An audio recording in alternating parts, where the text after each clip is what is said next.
And here we are indeed. It is Eriror, it is Clearmouse, and it is the Link to the Past vanilla speedrun for in the 100% category. The estimate is 1 hour and 50 minutes, just about. It's a generous estimate. Aries PB is obviously a few minutes better than that, but without further ado, I'm handing it over to Ari and Clearmouse. Good luck, you two. Yeah, thanks. Thanks, Trust. Thanks, Tobias. Yo, Ari, good luck on today's excellent marathon. I think a lot of people are looking forward to this 100% run. No save and quit, right? No save and quit, yeah. Okay. We're just gonna go through it, and hopefully just one segment without any deaths, but you never know. Speedrunning can be dangerous. Yeah. That's true. That is true. But dying does not count as save and quit, right? So we're 100% still within the rules, of the category. So yeah, save and continue. That's very different. That's right. All right, but I guess considering there's Escape in Eastern, we can probably just get going and then talk about some of the stuff going on with the run. Should I give a countdown or does it go automatically? Go right ahead. Give me a countdown. All right, 3, 2, 1, and go. Oh, all right. First off, though, thank you so much for everyone who donated for the file name. OMG, maybe a personal favorite for the file name. Could have been a lot worse. Can't probably be much better. So thanks, John, for being. There were a lot of good ones. I really liked. I Love Lamp as well. Good shout out to our good friend from Rando, Scottish Brave. She really does love Lamp. But yeah, OMG is a Clearmouse favorite. For her favorite boss fight in the game, Lamos. Which, with a very specific weapon, which we will actually see in this run, correct, Ari? Yeah, exactly. That's right. It's probably like the entire reason why she wanted to be on comms here with me, but... Actually, after maybe like 15 minutes, you're kind of like, you're going to be on your own for the rest of the run. No, that's fine. You can handle it, right? Yeah. No. I mean, no, we're all actually like everybody is really excited to be here. Certainly, Link to the Past is a Zelda fan favorite. I think Ari is probably one of the best people in order to showcase. Certainly, a lot of other very awesome members in the community. Ari's got probably like a title or two, or I don't know, 10, 15 to his name. 100%. Actually, what's your PB, Ari? 141. 141, 31, I think. Yeah. Let me quickly look at my timer. Oh, 33. 33. Oh, okay, 33. Okay, all right, yeah. So I think that is. So Zelda, I think, has like the official world record, right? Yeah, correctly. By a couple seconds. Yeah, but this is. Hundo is an extremely fickle category. We will actually see just how many problems money can solve for you, and even then, even if we have infinite money, we can't always necessarily buy the time that we want. But so in this case, we're gonna hope for lots of good luck for Ari to finish quickly, and I know that some of you like lawnmower simulation. Hopefully we're gonna get just like a medium amount of that, right? We have a little bit of content, but maybe hopefully we won't have to go forever on that part. No, we're trying to stay underestimate here. If RNG is like somewhat cooperative, we're probably looking at like a 142, 143. But yeah, I mean, luck is obviously involved, and sometimes we'll be stuck for a little bit. Yeah, but I mean, if you're gonna be stuck, right? There's no reason. We have lots of good company, so it's gonna be a really good time. So definitely grab a drink, and grab a blanket. If you're maybe on a little bit of the colder side. And we're going to that's right, stay hydrated, and yeah, we're just going to right now standard escape sequence pretty commonly. Except for one thing. We succeeded at the hardest thing of the category already, and that is to skip the boomerang. Because true. That's the one major difference in the early game is that in 100% we don't actually need the intermediate items to actually. We only need to end up at like the final form of the items. So we don't need to grab red shield, we don't need to grab the blue boomerang, because we'll be able to immediately like upgrade to the final form later on in the game. the red boomerang will be in the brewery if you don't actually have the blue boomerang before it, which is pretty interesting design of the game. But yeah, and actually, right, it's kind of part of the original game as well. Like, so even if you do end up picking up the boomerang as part of your travels, actually. Well, so I think the brewery will have something different, right? It'll have 300, right, in the brewery. But then you can always throw the boomerang into the waterfall ferry. And then because you are going to be such an honest person and answer truthfully, the ferry will reward you with the upgraded boomerang. With lots of sparkles and everything. Yeah. We'll still be throwing things into fountains, but that will be on a later point. But yeah, there's definitely a couple of very different things about 100% that we'll be going throughout the run, but that's why I'm happy that at least it wasn't any percent that won the bid war, because I think everybody's seen quite a bit of any percent throughout the years. I was gonna say, it is almost league again, Eri. It was like a couple weeks, and then now it's gonna be almost league again. So yes, I do believe you're correct. And we actually have to see like a few weeks of, in this case, of MMG, like very high quality MMG. Yeah.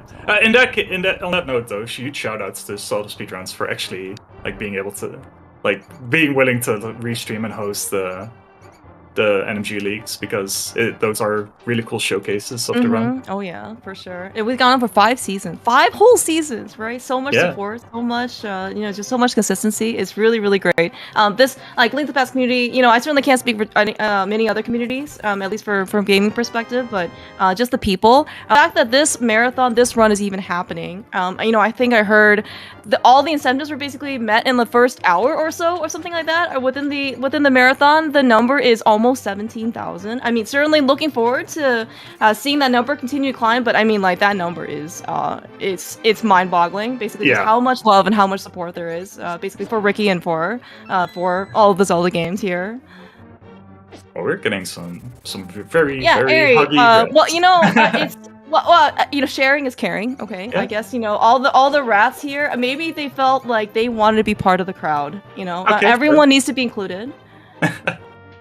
By the way, just quickly saying, since Claymores mentioned, we want to see the number go up. We definitely want to see the number go up. So there's one big major incentive left, which is a post-event next week probably. Blind Wind Waker Randomizer Restreamer race for all the restreamers that have never played Wind Waker before. That's at $670 out of $1,500. That would be the big one. And besides that, there's still Oracle of Ages versus Seasons for the Rendo in the final, which is a really exciting bid war. And we have some stuff for Zelda 2 and for ALTTPR, so check it out. There's plenty of stuff to donate towards. Thank you all so much for your donations. Yeah, no, thank you. Thanks, Trez. Yeah, really nice reminders for the rest of the stuff, the marathon. So by the way, Eri, speaking of, being, sharing and caring and lots of love, I did notice that you pick up the Sanctuary Heart. Good on you. It is actually required as part of the 100% run. Maybe like 100%, so technically, is it every single item available in the game? It's everything that's when you pause and you guys see the menu screen, so it's everything there, and everything you kind of see on the screen. We do not in this case need necessarily let's say the map and compasses of the dungeon. We don't need all the capacity upgrades. I think there is a separate category for that, right? Yes, there is 101% that actually also gets all maps and compasses and the capacity upgrades. But the problem with the capacity upgrades is that you need to do it in 2 different trips, where you get 999 rupees and then go to the Fountain Ferry of Wishing, and then dump all your money, and then come back, and then do it over again. In the end, that section of the run takes 13 minutes. It's a long time. That both sounds incredibly slow, and also it only takes 13. I don't know. It's like this. It's a lot of time to do all that, but at the same time, I feel like it might have been taking longer than 13 minutes just for how many trips you basically have to you farm all the money, you go back and forth, and So we don't have to do that necessarily. I have absolute confidence in Eri that he is going to be able to handle everything on 10 bombs and 30 arrows, maybe even less or fewer. Resource management is always kind of a thing in the speedruns, especially bomb arrow counts in any percent or low percent. In 100%, it's really mostly about rupees. But I'm sure that even if something were to happen, we'll be able to find our way to a couple of extra resources. Yeah, I'm sure. You know, I did hear that money actually does physically grow on trees here at Hyrule. So, True. You know, if nothing else, we can just come, and we won't even have to chop down the tree. You know, like, do you not, you know, ever look? What is it? A gifted tree in its branches or whatever, right? We don't need to go kill the source of our funding.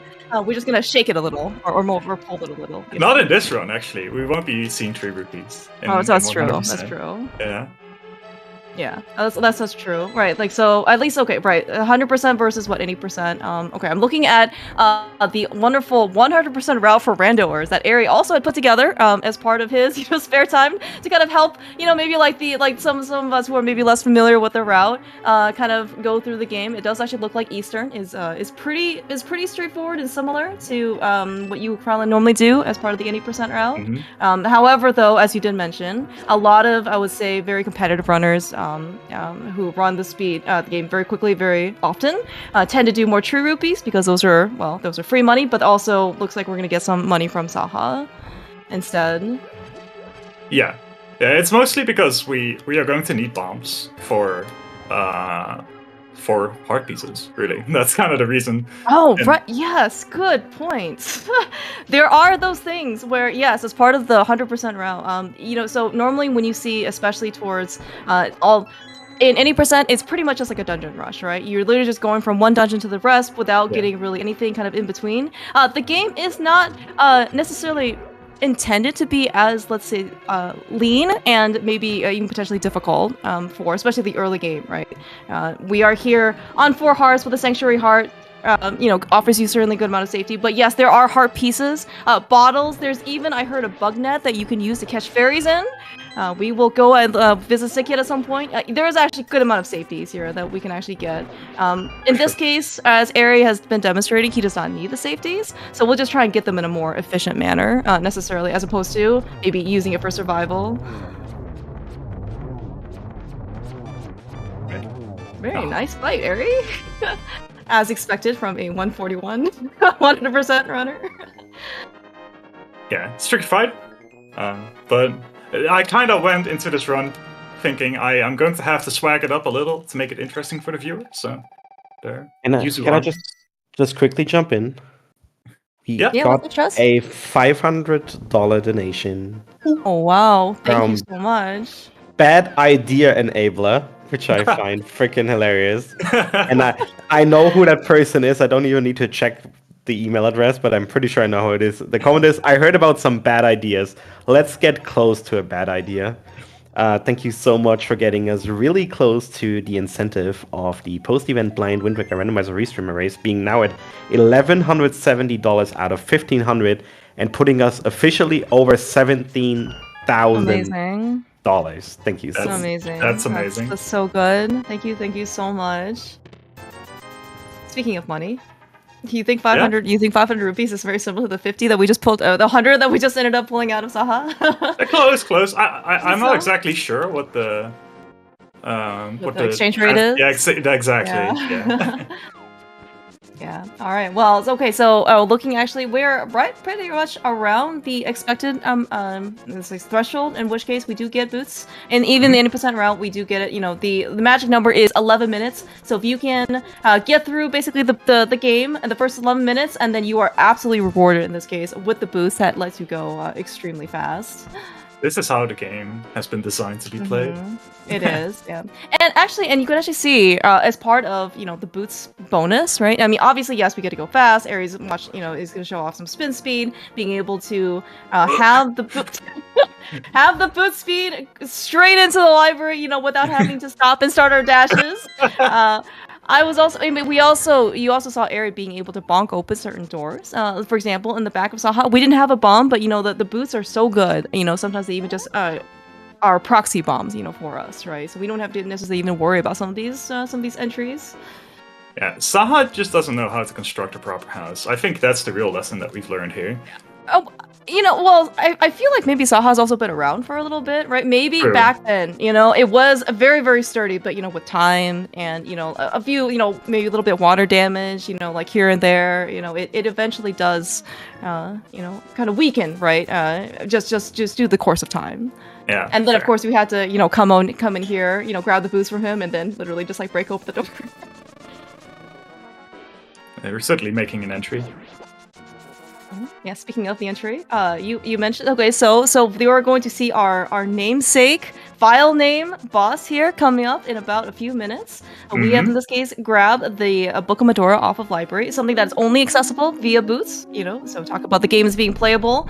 The game is very much, the boots are very, very much required, and as part of, actually, this is, I think, been mentioned before, Link to the Past, in terms of game design, is extremely well constructed. So Eastern Palace, you kind of mentioned, or if you've seen, there were a good number of long hallways that we were kind of like walking, and and yes, Eri was actually definitely trying to pump, get, maximize those frames, but you're just like, man, can't we go faster, right? And here we are in desert, so many long hallways after the boost really give you a better appreciation, basically in order for you to use them. So really, really nice. I can't believe it took us like 14 minutes to get to pumping. That's. Oh, I think that's the longest commentary we've ever gone without mentioning pumping. I don't even have to mention pumping. But forget I even said anything. It was not important. It's just Eri was just pressing that D-pad, for as hard as he could for holding rights. That's right. All right. In this case. Oh, I messed up. Oh, okay. It is unfortunate, but it does happen. And this is probably one of the one thing that, especially we'll see in some of the later dungeons. It's not necessarily about taking damage for survivability, because you're probably not going to be in danger of dying, especially at this stage in the game. It's more of the we need to start our dash again. Every single dash takes what, like 30 frames, like half a second, something like that, ish. I should really know the exact number, but I'm sure someone in chat knows. Yeah. Surely. It's probably around there. I mean, the point is that every single time you have to readjust, right? It's just going to cost a little bit more time, and we don't want to have that happen. All right. Okay, we need to not start a spin speed here. We're going to go we're not down starting the stairs. Speed. Okay. We're gonna go grab this piece apart before I forget. Oh yeah. Right. Okay. All right. That is our first heart piece, correct? Yes. All right. Everybody count 1. 1. Perfect. All right. I don't even need a compass. I've got Eri. I have 9 more fingers I can use for counting. Okay. After that, we might be in a little bit of a trouble. Okay. There's only 24, so maybe we only need 3 more people or 2 more people. Then that's okay. Okay, fun mini game though. Does everybody know where every single heart piece is in the game in vanilla? That's a good question. Actually, that's a really good question. And, so I think for a lot of people who necessarily play the randomizer, and especially I think at this point it's certainly a good amount of people at this point. So I think they probably know most of the entrances by now, or locations. Now, whether or not what are in the vanilla locations or items, in those locations could be another story. So we will see, Eri will be very kind to demonstrate exactly all those locations the heart piece are. But until then, let us enjoy, in this case, one of the best boss fights of the whole game. Very, very highly skilled. We need 4 arrows for Landmullis. We are not maybe necessarily the best first cycle. Hello? Landmo? Oh no, what are you doing? They're kind of grumpy earlier. Okay. Yeah, this is it's not the best, but we'll live. It is. We live? Everything is okay. We are using. Everything okay? Everything will be okay. It will be. There is no need to be upset. Everything is good. We still have. Do we actually still want 8 arrows? Is that kind of where the threshold is? Okay, I'm not gonna look at my timer. Nah, this is fine. Okay. Well, Lamo is an RNG boss, especially in NMG. Sometimes doesn't go as well. That one I think was a bit more mean, probably, than normal. So, what kind of happens is, if you kind of actually look at the Light World boss progressions in terms of RNG trending, right? Armos, it looked actually just very, very stable, right? Aaron, in fact, actually was able to pull off a very, very nice, I won't necessarily scripted, but it was very well practiced, right? Being able to quickly kill the 6 Armos. Landmos, the first pattern cycle, whatever, is technically fixed, I think, because but it just happens to be there are like 20, like 24 or something different patterns, and then, you know, but you can kind of set yourself up to try and get most of them, and try to kill for most of them for the first one, and then everything else after that's kind of just more reactionary, you know, more random. And as we're gonna go basically to the next, the final Light World dungeon of Tower of Hera, you're gonna really see what RNG means based on Moldorm. Yeah, I would say Lamo probably has more RNG than... Lamo has more RNG than Moldorm, yeah. But it's still, yeah, it's a bit of a rough boss, for sure. Let's see. I want to say something and I forgot. It's not the final Light World dungeon, though. There's still Agatha. Okay, you are absolutely correct. I was thinking only pendant dungeons, but here I am. You know, this is a very common mistake. It is in fact all dungeons. We have to go beat all of the pendants. We're gonna pull the pedestal, and we're gonna go do Castle Tower. Eri is also reminding us that there are in fact more heart pieces, and that we need to go get in this case. And you know what? I even forgot from the Villa game that even gives you a nice little like heart piece counter, right? So we are actually on. So this is actually really nice. That was our third heart piece. We're on track. Okay, here we're going to try to get boosted after we lift a rock. Perfect. That's my gosh, awesome. Can you actually plan that? Yeah. Amazing. Yeah, you kind of want to stop your dash right before you get the bird off screen, so he stays spawned, and then you will fly straight into you. And with good timing, you actually get lucky.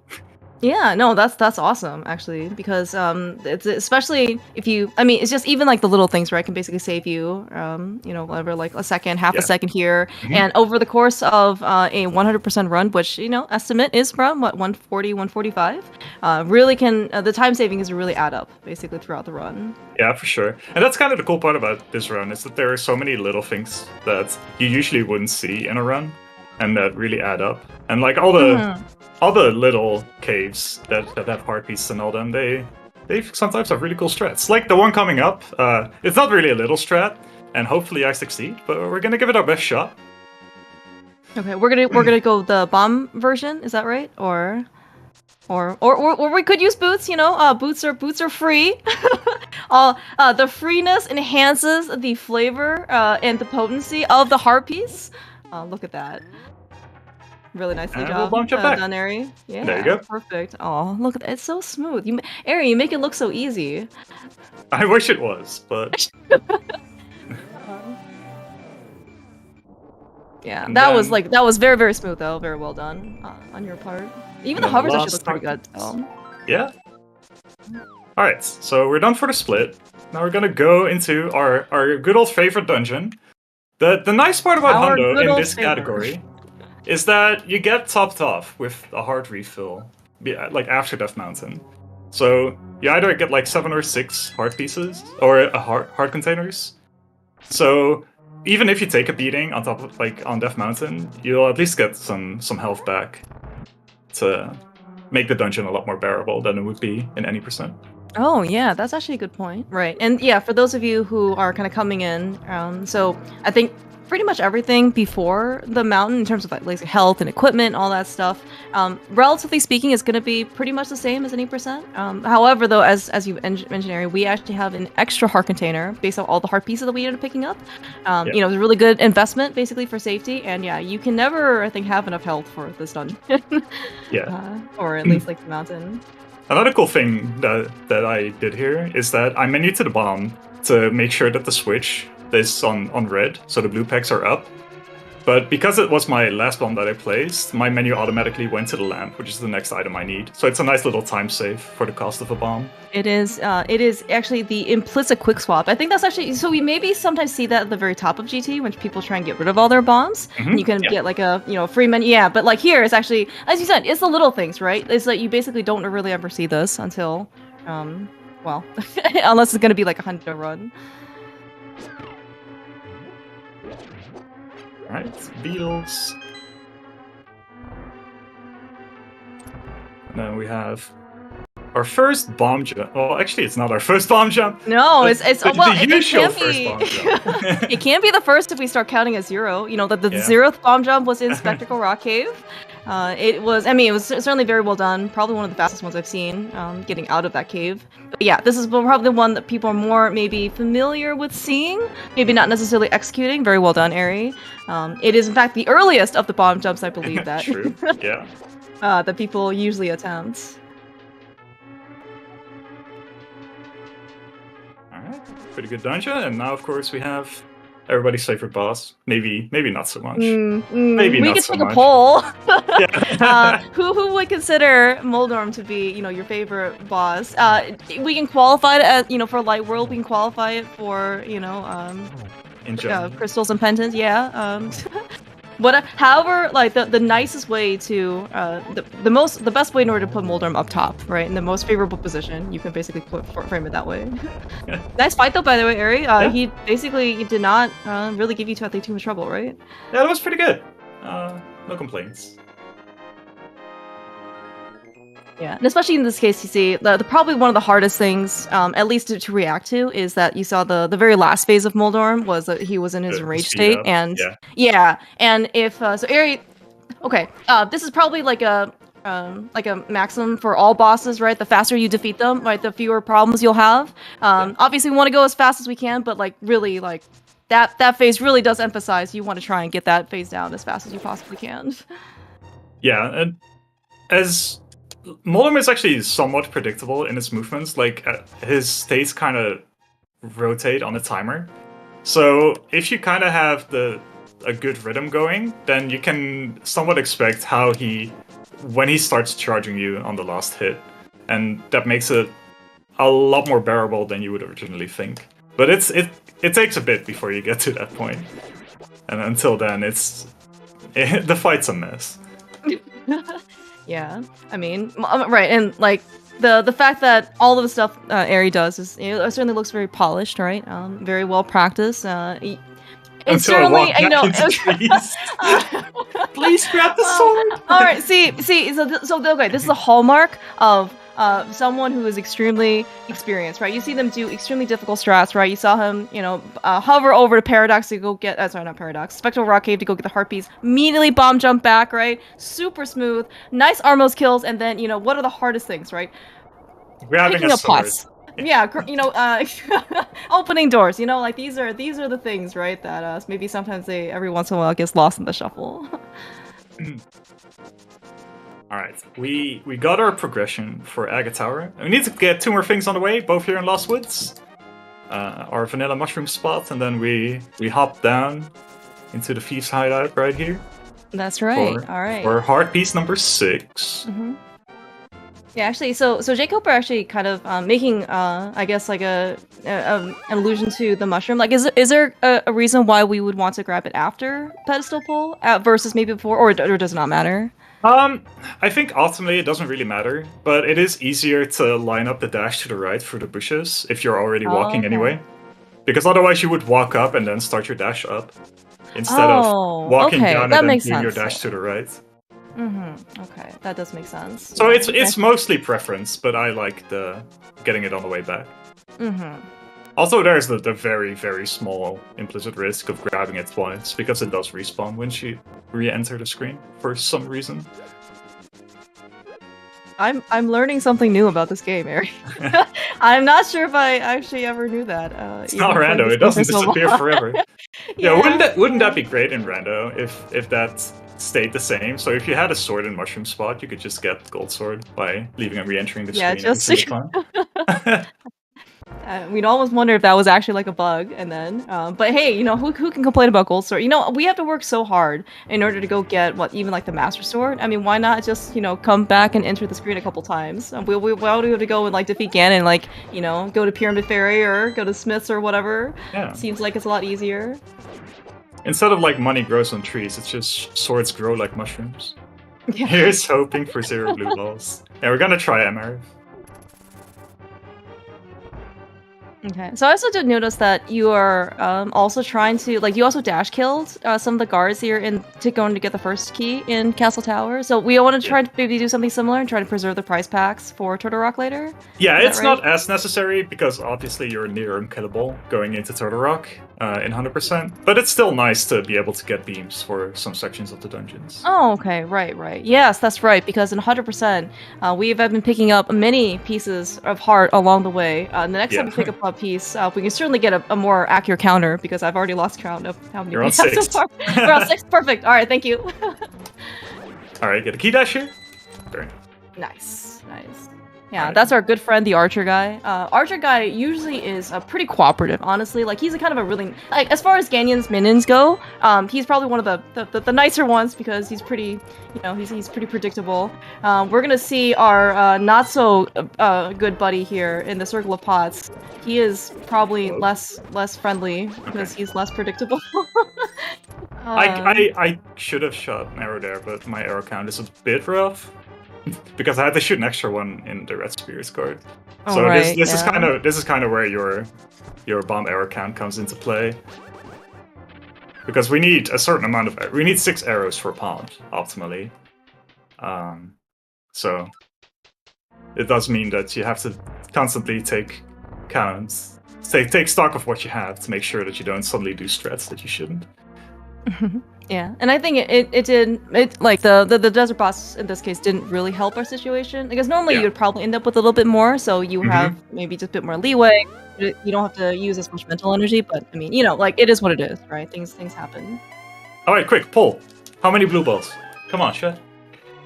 I believe the prediction was 0. Or sorry, was that the hope, Amara? Good thing blue balls don't grow in the mushroom spot, right? Because that would be terrible. All right. Okay. We've got 1 energy ball so far. That's good. That is what we want to see. That is also what we want to see. Okay. This is looking. We've got some hopium going on. Only 2 more to go. I'm ready for the debate. Yes. 0 into 3. That's how it always goes. I see some pretty nicer-ish numbers, maybe with a few exceptions. I'm not sure how I feel about that 8. Okay. Oh, this is great, Eri. It's okay. Fun. Yeah. The faster we can get out of Castle Tower. By the way, that was actually a very nice Castle Tower. Executed. Yeah. You can't really necessarily do too many blue balls. But yeah, this was quite nice. Yeah, it was pretty reasonable. There were a couple, two little derps near the end, but obviously, like, no run is going to be without mistakes. Yeah. Oh no, especially for a marathon run, right? I mean, yeah, I think you're doing a great job. I mean, and so Eri is someone who is apparently capable of doing literally like 10 different things at once. If you ever seen him do the like NMG League spoiler, I think for Rando, he is able to do the run at an extremely high, top world-class pace. He is able to interact with chat by typing, nonetheless, not even that. He is able to listen to commentary, like live commentary, and he's able to still coherently, talk to, us, which is, I think, I don't know how many brains you have that, underneath those headphones, Eri, because I feel like it has to be like at least 4. All right. Are we maybe a bit concerned? It looks like actually you have the requisite pod money. I'm fine on resources. I'm just thinking about whether I want to go for the pod hover or not. Oh, okay, all right, okay. I'm just considering it. It's like okay. We got the Spec Rock one. Yeah. Exactly. Yeah. You got time to maybe think about your options. So the pod hover, the area is mentioning at this point. It is the one to the hammer, correct? Well, I need to do 2 hovers, so okay. I'll just go for it. It doesn't matter if I lose a little bit of time. I surely won't die trying to hover. Well, okay. If the concern is you're going to die trying to hover, Eri, this is 100%. Like, you're coming in here with like 2 more hearts than you normally would, maybe even 3 at this point. 2, yeah. All right. Swag strat it is. Okay, Chad convinced me. No, I mean, of course, this is, this is for the benefit of Ricky. This is for the benefit of ZSR putting on, gonna get like really great, grassroots. Ooh, and if we get arrows, man, those arrows were so nice. All right, here we go. Okay, all right, so this is gonna be one of all of these. Both these hovers are probably some of the hardest ones in the game. You have to not only turn directions, you have to turn direction on the correct pixel. Eri, why must you make? Eri, I'm trying to make it seem like this is one of the most difficult things to do, and yet you just sail through this thing. That one was okay. No, okay. Right, let's beam that one out of the way. Got a little bit close. All right. So then we grab the big key. We drop down. Grab the last small, or another small key. It's actually the last small key. Yes. See, yeah, it was just okay. So that's Eri standard. For the rest of his Mirror Mortals, if you ever want to try this hover by yourself, by the way, feel free to do any of this stuff at home. Just keep in mind, just temper your expectations that it may not necessarily go as smoothly as Eri is making it look like. Let's not make it out like nobody can do that hover. It's actually it's actually become quite the meta one. It is. It certainly takes a lot of practice. I don't want to, I certainly want to give you as much credit for being able to at least, putting the time and effort into it. It's certainly not free, but it's certainly, not what I would say near impossible. But, just like many other things, it does take a lot of time and practice. Alright, this one though. This one. All right, let's go, Eri. All right, let's go. So this was, I think, recently workshopped in a first boots camp. I think that happened earlier this summer. We got Eri and a couple other, NMG people, being able to say if you've got your boots power and you don't have to necessarily waste some bombs, you can actually get to the pod big chest, get your hammer. No hammer output required, and actually saves you how many seconds? Like 3, 5? 5. Yeah, 5 seconds? Yeah, 5 entire seconds out of, especially for, a 123 or 124 run. That's an immense amount of time in this dungeon. Yeah, it's probably the biggest time save that's been found since Spooky. I mean, there's obviously Icebreaker and Diver Down for, that got decided to be restricted made for glitches, but in recent history, that's the biggest, the biggest time save, yeah. Oh yeah. And that was sick. I'm very happy I got that now. I was a little bit worried when I was practicing a little bit beforehand, but here you go. So the trick isn't just getting the hover, because then you might as well just hammer jump. The idea is that you need to be aligned just deep enough into the rail that you can open the chest and then get back out, so you can fall down and then you don't need to mirror out. Oh, actually, that's actually a very good point as well. Because I mean, normally I'm like, well, why? You can just in this case open the chest, right, in the mirror, and then just go through the regular dungeon from the beginning. But I think you're right, actually, right? Because if you fall, you incur, I guess, the camera time in order to get you to the back of this, the start of the screen. But you can just literally run out, and then you can shoot the arrow for the switch, and that's much faster and closer to the boss. Yeah, so that's great. Alright, so speaking of maybe another potentially, I would say pretty impactful discovery development. You saw Eri arm his spin speed in this case, so we really want to have some stable amount, basically to use the hammer, and the hammer hitbox is kind of terrible. Okay, you're fine. Okay. Some speed noises, but we're okay. Okay, yeah. So normally, if you do not arm spin speed and try to use the hammer hitbox is not always as predictable. But if you do arm it, it certainly is a bit more reliable, and so you can actually use the hammer reliably in order to make only 4 hits instead of the 8 with the sword. Yeah. So Helma kind of cost me the gold there. It was, the rest was really good, but very good dungeon. Oh yeah, for sure. Even your hovers actually look pretty fast too. I mean, you talk about people actually some people, the threshold is can I hover, right? And then you can, I would say, walk-ish your way across the pits. And then there are some people who are it's not actually about can you hover, it's how fast you can hover. So all the performance here, the execution has been very good. Yeah, I mean, for those hovers, it's definitely just about the consistency. Whether you're fast or not, you're going to, if you hit them, you're going to save time with it. That's how impactful it is.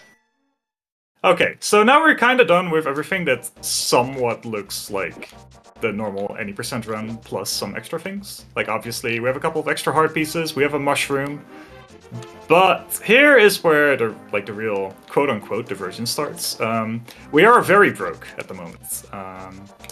We're going to solve that on the way. And then we're still going to get our shovel and flutes. And that's when the real fun starts. Good thing you mentioned the shovel and digging. So while the shovel that we do get from the flute boy doesn't actually get us very much, as in, outside of the flute, right? And but in terms of, we are going to see a lot of digging right now in the upcoming sections. That's right. So for those of you who enjoy, in this case, right, some maybe landscaping, I would actually advise you maybe to just look away for just a little bit, because there might be a lot of holes in the ground. I'm not sure how environmentally it'll be worth it. Yes. Yeah. All right. Yes, and of course this is gonna be right. So Ari ended up picking up 300 rupees from the is this the bat-like man? I believe in Hype Cave. Yeah. Yes. Mm-hmm. I still contend that he does not look much like a bat. However, I am also not the one who I guess developed this game or wrote the hints. Hints were here we are. All right, here we actually do something different. We want to make sure that we place the portal in a way that when we pick up the flutes, we actually skip the cutscene of our flute boy here, and we just immediately go back. And that saves quite a bit of time. So we don't actually get the whole sound effect. Oh, that's great, actually, yeah. We just go straight back into the Dark World. Go to Cave 45, which is aptly named, because in the game's directory, this cave is actually number 45. It's otherwise, I don't know, south of Grove, I guess. Yeah. It's difficult. Like, okay, naming is very, very hard. It's probably one of the hardest things to do. Not only, I don't know what, like, I guess my background is not in like marketing or sales or anything like that, so I'm not very creative with these things. But I guess neither is the community, right? Because the name stuck. Mm-hmm. All right. Digging game. So we have 30 seconds to dig as much as we want. Our goal is to hit a heart piece in here. The heart piece cannot spawn until we've dug 24 times. So after dig number 25, we can start getting a heart piece. And then it has a 1 in 32 chance every dig. So from here on out, we can get a heart piece. That is a lot of math that I didn't even realize went into this game. I actually thought it was just like purely random, like, whatever, 1 in whatever chance. But it looks like actually we're not going to get it this time. Nope. We've almost made back the amount of money that we ended up paying. Because it does say, right, you kind of saw the text box. You don't have to read Japanese, you just have to figure out that 30 is seconds and 80 is rupees. And that's all you gotta know. It's an expensive game. You do get quite a bit back, but it was not a really good return. Let alone the fact that we didn't get a heart piece. But yeah, we might be here for a while. So the goal is to get 38 digs this game. It's really, really hard to get 38. So usually we aim for 37, and that's actually a really good amount as well. And with 37 digs, you have about a 1 in 3 chance mathematically to get the heart piece. So 3 dig games is kind of the average in a run. Okay, I can certainly deal with 3 as opposed to like 38 or whatever else amount of math that you were doing. I'm glad you'll be able to distill it at least down for me to be able to understand. Okay, but speaking of though, it looks like maybe we are still we're going for average-ish, hopefully, right? Yes. This is our 3rd dig game. Yeah. Okay. Yeah. At some point you just lose count, and then you start wondering, did I actually already get the heart piece, and am I digging for nothing? And then it pops out. So. Yeah, that's true. We actually need some, so for those of you maybe who also played some of the randomizer in some of his newer forms, it's in, I think, Hundo Key Sanity, there's actually a global collection rate counter for you to actually be able to let you know how many things you've actually picked up in the whole game. 216 out of 216. It's actually quite nice in order to have something for the game. Oh, almost. So we got 38. That's the goal. Let's go. Mm-hmm. I'm happy. Yeah, actually, and we've actually made a profit here so far. You know, we started with 316. We are up to 404 rupees. And keep in mind, you know, for those of you who like to spend money, as I think maybe most people like to do, we are not done spending money. So any amount of fortune that we can amass here before we end up going to the village of outcasts, or you know, Dark World Reno or Vegas, you know, like we're we would like to be able to, you know, have just a little bit more pocket change or spending cash.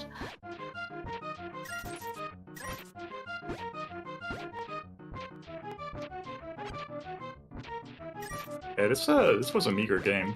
This was, yes, unfortunately.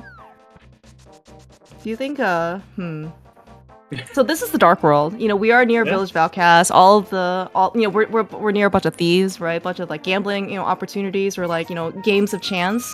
I feel like we could get mulked out of a good amount of money here, but hopefully that won't be the case. You know?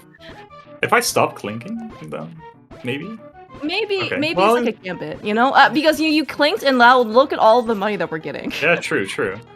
Maybe clinking is like waking up the worms so they come up. It's like rain, right? Rain makes the worms exactly, go up. Exactly. Maybe we can do a little dance too.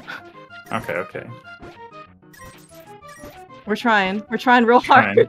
we're getting some more money back at least. Yeah. Okay. Well, we got 2 36s, 2 37s, and a 38. That's still pretty decent. But yeah, this is exactly, like chat's saying, one of the two reasons why we have a 150 estimate, despite the rest of the run being pretty solid. Yeah, this is probably one of the few things that, if you're going to try and speedrun this particular category, you know, at least for like the long term, probably one of the bigger deterrents of because, you know, if it's RNG that you cannot control, right? And so, you know, for those of you who play the randomizer, you know, there's a reason why Dig Game is just a random chance between 1 and 30 that you're just gonna go get the prize, but you're always guaranteed that prize within the first 30 digs, right? Yeah. So unlike here, where things are maybe a bit less predictable. But it's okay. This actually just means that we're gonna get more money for, you know, again, we have other things that we want to be able to go spend money on. So, you know, pickpockets also need to make a living somehow. So, we could, in fact, you know, maybe preemptively give them a donation, and we, you know, we'd still be okay for, you know, for the long term.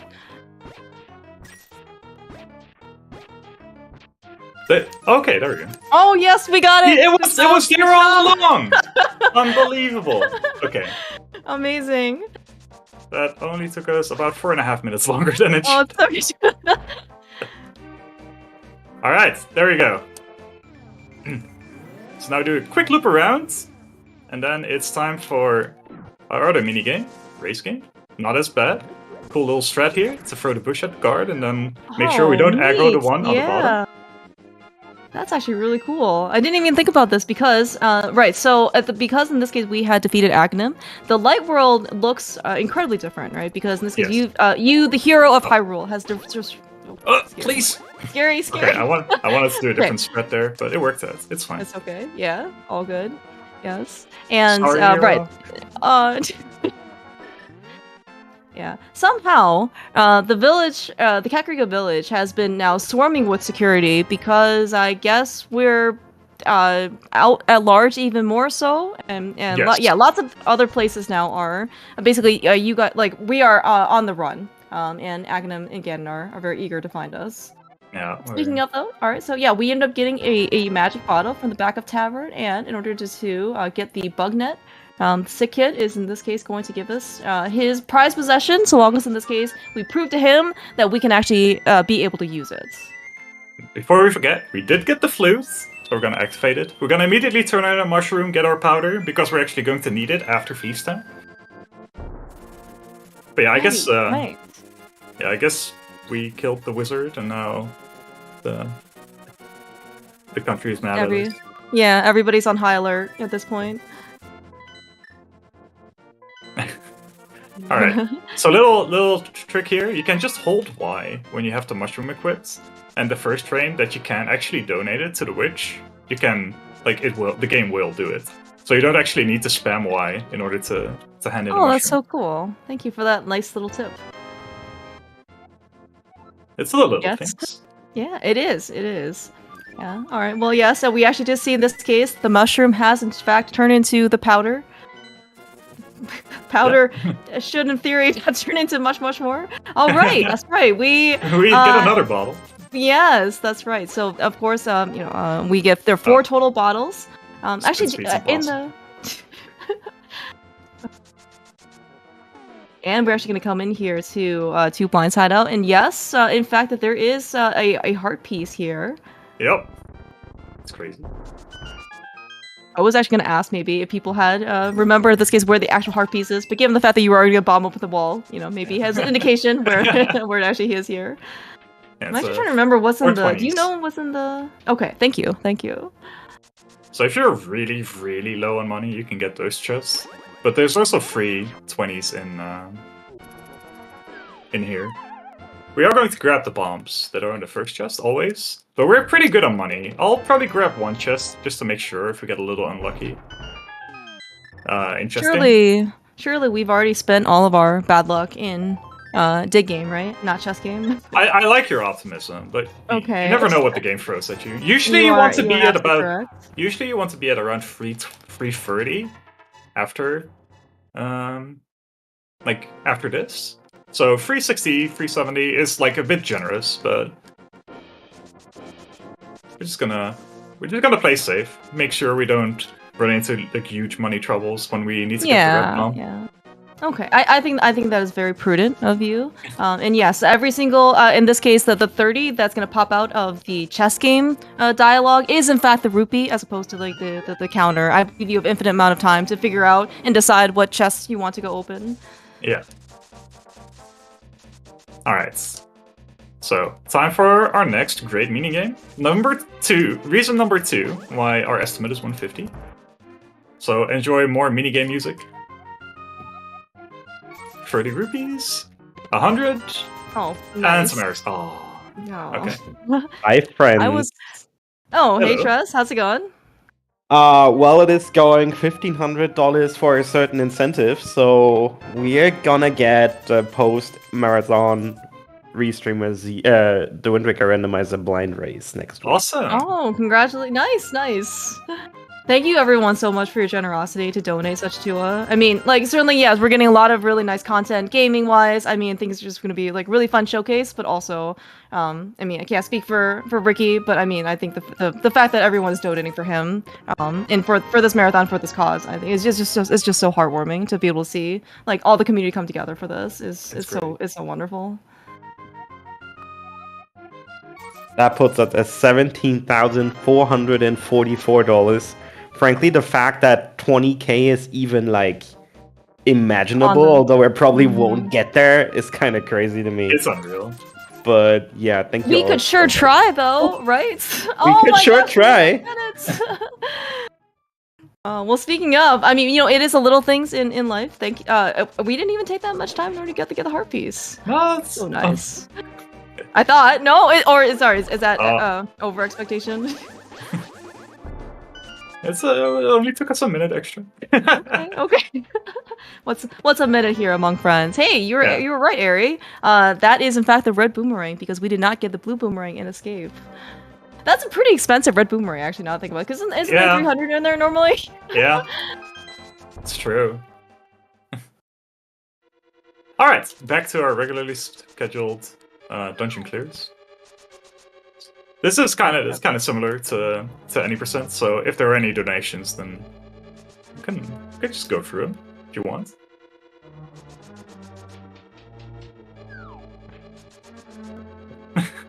Yeah. Otherwise, though, for Thief's Town, as you did mention, everything is we're coming in here with again a bit more health than we expected. So I think we picked up 2 extra heart containers. Is that right? Something like that. 3, maybe 3. Yeah. We are very healthy. With Sankheart, you would usually have 8 here. So yeah, free extra. Did I hear this right? Did you ask for donations? If you have any, like yeah, I do. I do have a couple. Yeah, then feel free. Yeah, definitely feel free. All right, so we have a couple donations without a message. Thank you so much to I Can't Believe It's Not a Girl, to Anonymous, to Brett Kuhn, and Mieritari donating $20, $50, $50, and $75 respectively. Thank you all so much. That put us way closer to our goal. And also on top of that, thank you so much to Psychonaut for donating $20, saying, "Is it almost leaked yet?" No, it's not. Sorry. It's always almost. It's almost league. Soon, Psychonaut. Soon. And yeah, I guess Tobias with like the 74th donation of the weekend, I want to say, donating $135, saying, "Okay, I guess it's time to schedule the restreamer race." So I guess he cheated it in, but I appreciate you nonetheless, Tobias. Given that he's playing, I feel like this is kind of like, well, interesting, but okay. I love it, so we're gonna have that. Just quickly saying, there's still a few more incentives open, even though the big ones are now done. So if you want to put some money in, there's still a sprite choice and a Triforce piece sprite choice for the Link to the Past randomizer later. You can still donate for max heart piece reduction, for extreme heart piece reduction. No, that was actually met as well. Okay. They can only still donate for the final name of the Oracles randomizer and the choice of Ages versus Seasons. Age is currently $45 ahead, so really far and really close. So make sure to get your donations in for that. Currently, Age is in the lead. Get those bid wars in. Those are always great for the last minute ones. Oh yeah, yeah. You know, like OMG taking the file name at the very last minute. Yeah, that was great. I love seeing that.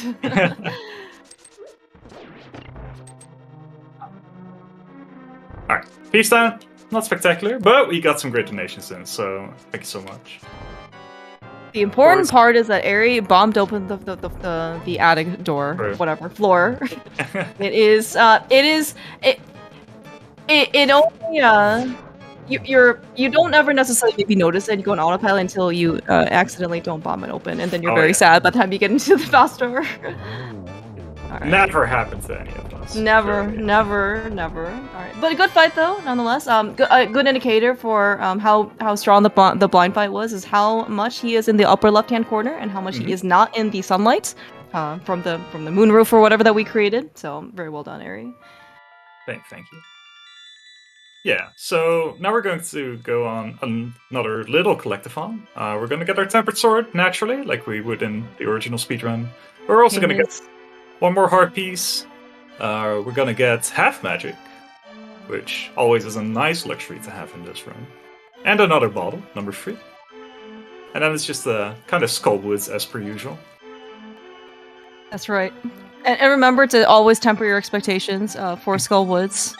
Even though this is there is actually going to be something good in here, which is which is the fire rod. But until then, we do have a temper sword and Omega playableness to be able to look forward to.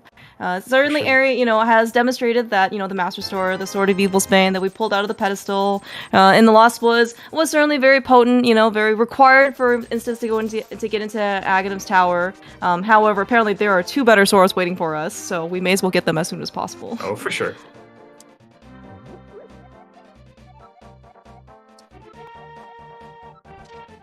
Man, we are so rich. We are so rich, yes. Not often. Yeah. Okay, so by this time, I guess in the 80% route, you do have pretty much right around 600 rupees. I mean, maybe not at this moment exactly, but but this is around, definitely much more money. Skullwoods, yeah. Yeah, exactly. Yeah. No. Hello, chicken. See, everybody wants to be a part of this. This is why it's such a great community event. All the chickens, all of the rats. We may as well just literally be on a farm. All right. Menus are hard. Oh. This is why we need quick swap. You just have to get rid of all of the bombs and the lamps and the everything that in your Y button. That's in order to go fatal quick swap to the next thing. Yeah, this sequence is slightly different than we are used to in Rando. We actually need to deposit our sword here. And then the trigger for when you can get your tempered sword is when you've actually left this overworld screen. Mirroring counts as well. So we go into the dark world, then we go back into the light world, where we're gonna take our purple chest with us already. And we're gonna get our half magic. We still need big bomb money, so after chess game, we need 610 rupees in total. There's 500 for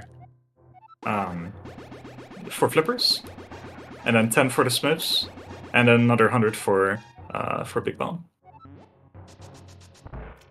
Because we do need gold sword and silvers. That's right. Yeah. I was actually expecting Link to be holding up an item. After using magic pad. Turns out it was very, very subtle in that the magic bar just in fact changed to have a nice 1/2 on top. So So before we forget and immediately flew away, we do want this. Oh yeah, that's right. Okay, I don't know how much of the game you can actually play swordless, like actually, physically swordless, because you don't have one in your hand. But it's not recommended, at least for this particular category. Yeah. So there's something really tricky you can do here with this text box. There is one frame on the choice where you can use. Oh, I messed up. What? Hello? Was he not? Was the purple chest not attached to you? Okay, I guess. All right. Okay, we got it. Well, except now this guy's in the way, so it's fine. We're fine. I just derped. There's one frame where you can flute, or where you can use an item between the text boxes. No, I should be mashed. Okay, I thought. Okay, we're just gonna. Can you disable the X button out of curiosity? You know what, Eri? If you need to know where anything is on the map, you can just feel free to ask me. I will let you know. Okay, how's that? I just needed to make sure I was going to the right point. Clearly, okay. Yeah. All right. Yes. Okay. Back on our regularly scheduled dungeon where I actually know what I'm doing. All right. We're here in Skullwoods. We're gonna come up with what people, of course, have been lovingly denoted this room as the easiest room in the game. Yeah, we'll see about that. It's so easy, apparently, because so easy once the mummies don't go up. Mm-hmm. All right. Man, this. Well, oh, I didn't actually think that you could actually make it, but here we are. Yep. That's good. Alright. Alright, we did have the big key.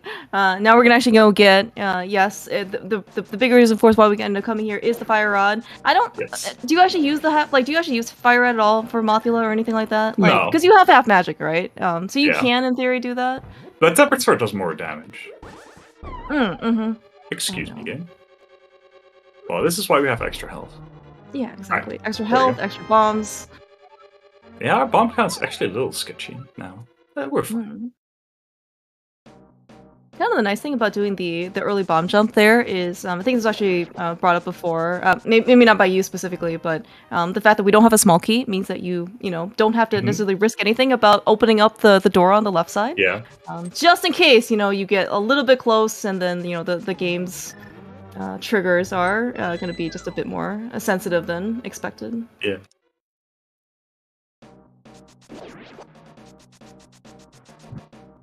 Alright. Everybody knows the back of Skullwoods. Free key dash, lining up with the block.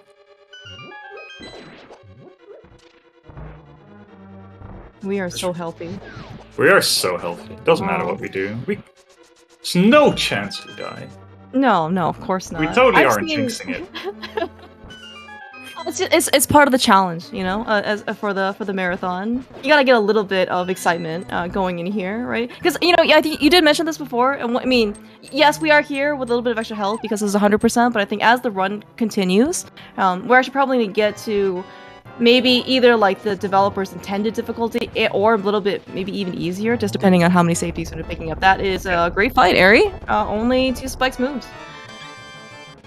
That was much faster than actually than it would have looked like, only for 2 spikes moving. Yeah.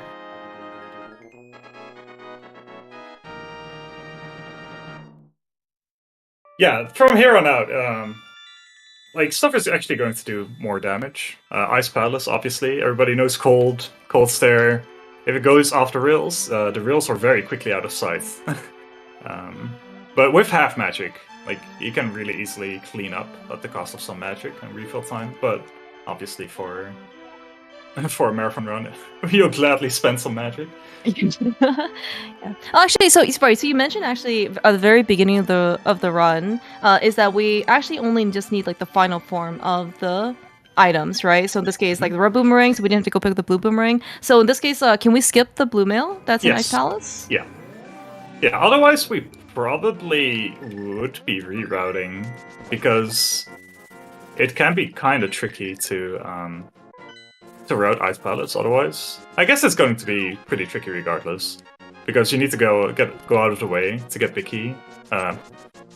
There's no Icebreaker or Diver Down in this category, or in this rule set, so it's not very easy to get the big key regardless. Oh yeah, that's true. I think even with the Ice Palace bomb jump, which has I think saved probably at least like 1 cycle's worth of Ice Palace traversal, which 1 cycle is pretty significant. It's basically like doing Ice Palace the whole way once. And so, but like that doesn't still preclude you from being able to have to go all the way to the right side of Ice Palace, and then have to go all the way back down in order to go get all the way back left in order to go get the blue mail. It is still quite a trek. We saw the forbidden bottle menu. That's tragic. It's just a check. We do have all of the requisite number of bottles. We only need 1 more. I believe that is at Hobo, right? Yeah. Which we will go get at some point soon. Soon TM. Alright.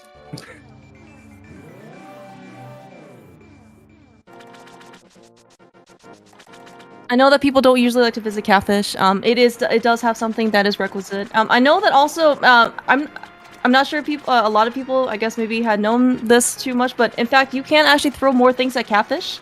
Later, actually, even if you have to get the quick medallion, he will just be even grumpier though and shoot a fireball at you.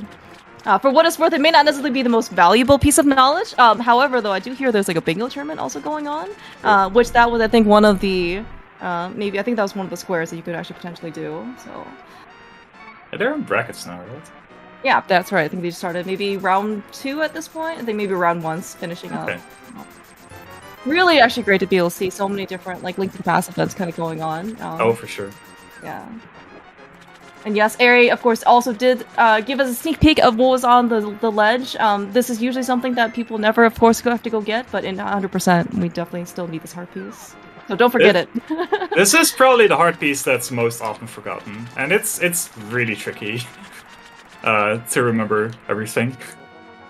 I do have the document right next to me saying what I need to get when, just in case I forget. Because of the bit war that was going on, I actually had to prepare low percent and 100% side by side, and it was really tricky to keep everything straight. A low percent. I mean, so low percent is, well, okay. Well, I mean, it didn't end up making it. But I guess like, is it really? Is it legacy low percent? As in, you still have all of the heart containers. Okay, you don't have to like delete anything, right? No. Okay. Yeah, it is an interesting category, but it's definitely not my my preferred playstyle. While I would never discourage anybody from donating for what they want, just keep in mind, any percent and 100% gets you at least 10% sword, and that is a great experience from both a viewing and I believe also from a playing perspective, But don't let me speak for you, Eri. So. Low percent is very interesting. Like the boss fights are really, really cool. Like most of the run is pretty similar to any percent, but like it's really cool having to. Okay, well we got the floor somehow. It's okay. Yes, that's the important part. If we get the switch down, it's fine. We'll just have to end up hitting it, a little bit later.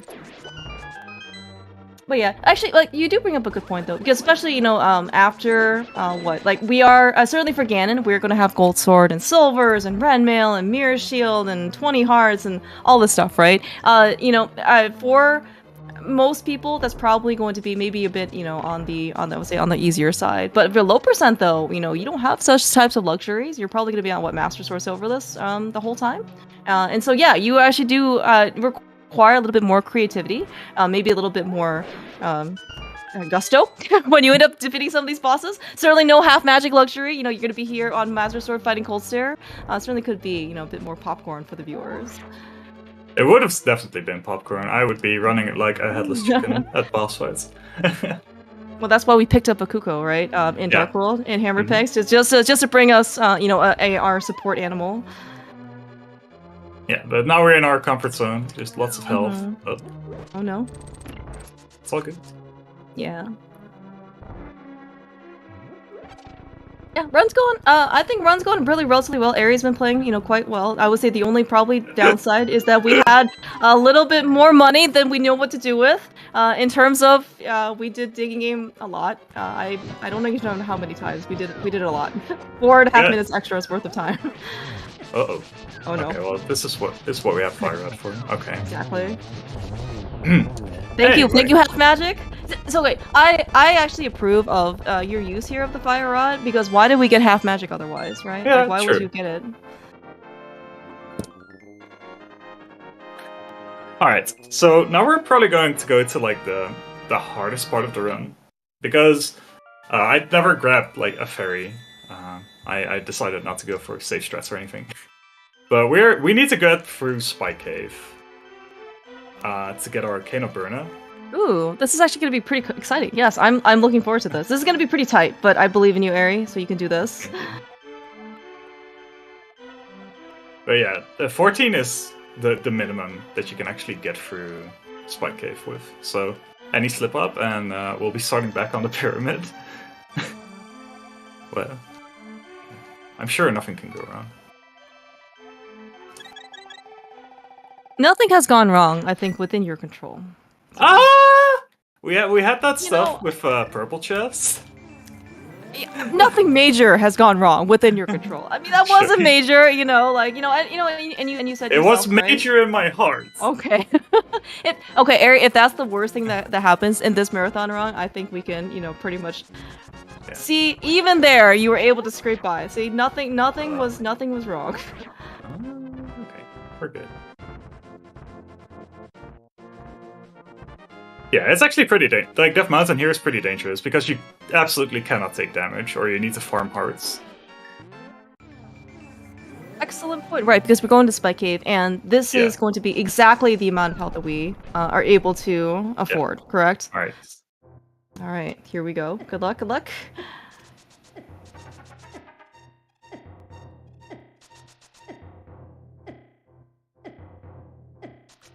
Should be good.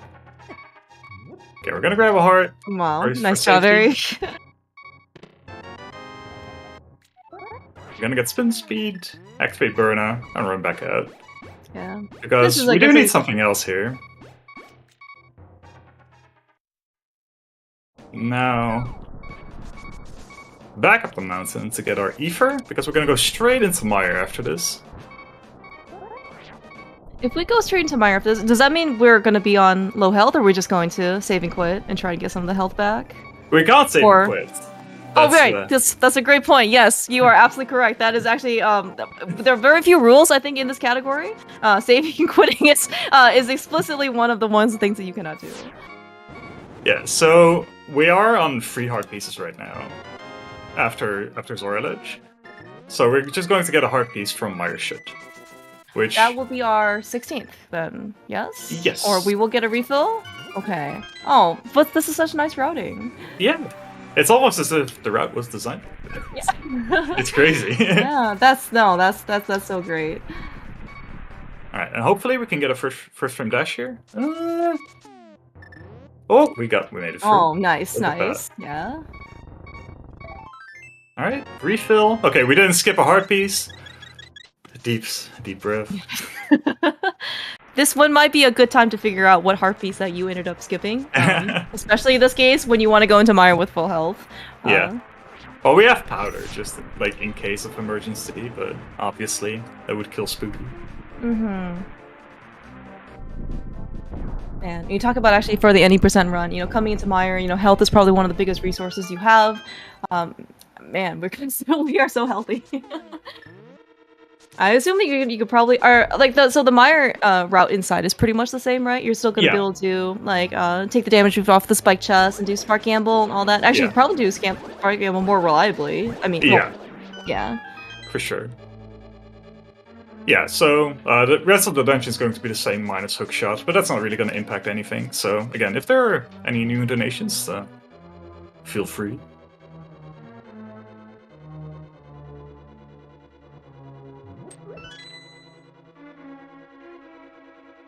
Yeah, it might be slightly different to get to the Samaria chest, but it's really not a big deal. We just run around. Okay, Eri.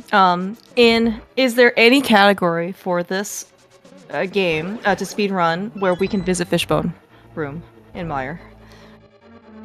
No, I would have to ask Chex Human about that, because it's more of a glitched category thing. Oh, okay. You know, so like even 100% run, I think even if you end up getting, even 101%, if you get all the maps and compasses, I think there's still going to be some rooms in the dungeons where you may not still be able to see, you know, because you don't have to necessarily explore through it all.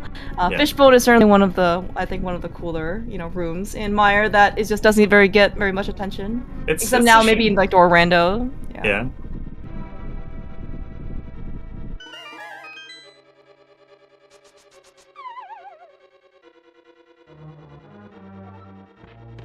Alright. Get our trusty cane. Most broken item in the game, honestly. Yeah, talking about glitch modes, I think Kana Samaria is probably... Kana Samaria and Hookshot, those two combination is... I think you can pretty much do whatever you want at that point with those two items in the game. Like, however you want it, whatever you want it, whenever you want it. Yeah. Yeah, there's a small key in Fishbone Room. Just as far as all small keys being collected. Yeah, maybe. Yeah, I think that's actually maybe not one of the... Like that's not required for 101%, right? It's just all the things that you can kind of see in your inventory. Yeah, exactly. Mm-hmm. Plus all the intermediate upgrades, yeah. Right, yeah. That's also a good point.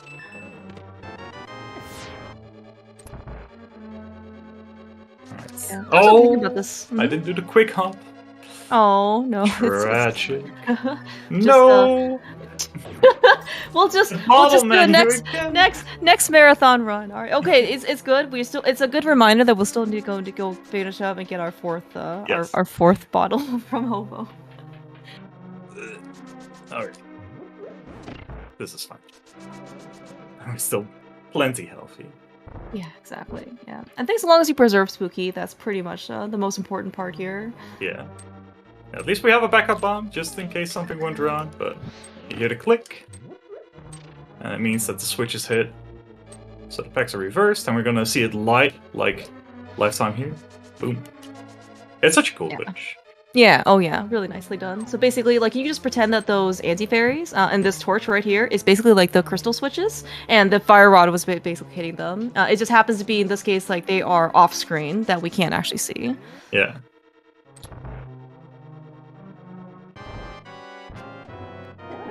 Alright, we have, 10 hearts going into this fight? For 80%, ideally you would go in... Nice for... Jeez, Eric. The side arrows. Oh, those look so cool. Oh. Very, very well done. Yeah. I mean, every once in a while you kind of like watch the eyes. So right, you would actually ideally like to take a damage boost from the slime. That'll 1 heart of damage versus 4. Use the iframes and start spinning your way because Temper Sword is wonderful. But every once in a while, depending on how the eyes move, right, you can get a little like a straggler here and there. And the fact that Eri was able to make a side arrow shot in order to clean it up before, basically still preserving the 0 cycle. Yeah, oh man, it's just such great to see. A little improvisation.